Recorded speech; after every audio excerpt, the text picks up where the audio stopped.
So, for this one naman, 1/2 divided by 1/4. Haan mo kailangan ag-solve dito. You just need to understand the meaning na dagiti nga fractions. Okay? Always, no ag-divide, no ag-times ka ti fraction. Kasli di army din tatatay nga 10,000 divided by 0.0025. Di 10,000 kit bimasit so na. Bimas si basit nagbalinso na nga 25. So, amin nga numbers, ay i-multiply mo iti decimal number, bumasit. Pero, no, ag-divide ka, always dumakkel day. Let me give you an example. Amin nga i-divide mo by, diba? Insurok tatay nga di 1/2 is equal to 0.5 and the 1/4 is equal to 0.25, di ba? Surok tatay dito eh. 1/2 is equal to 0.5 and 1/4 is equal to 0.25. So, amin nga i-divide mo by 1/2 ag times 2 data. For example, 10 divided by 0.5 nagbaling nga 20, di ba? Okay. Yan. Nagbaling nga 20. Try mo. 5 divided by 0.5 nagbaling nga 10. Nag times 2. Basta 1/2 no i-divide mo by 1/2 ag times 2 data. Now, no ay 1/4 kasi 4 ag times 4 mo data. So, for example, 10 divided by 0.25. Di 10 nagbaling nga 40. Nag times 4.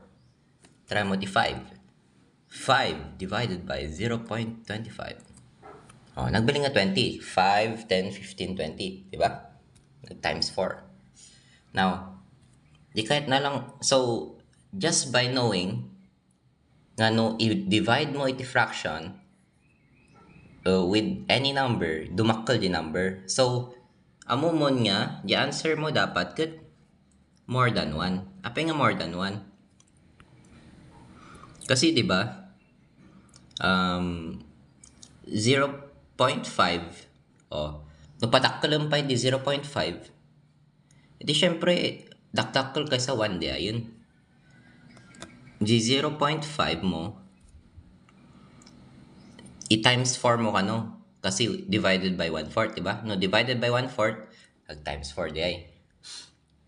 So 0.5 times 4 nagbaling nga 2. So more than 1. So 0.5 divided by 0.25 2. Dakdakkel kaysa 1. But you didn't even have to solve that. You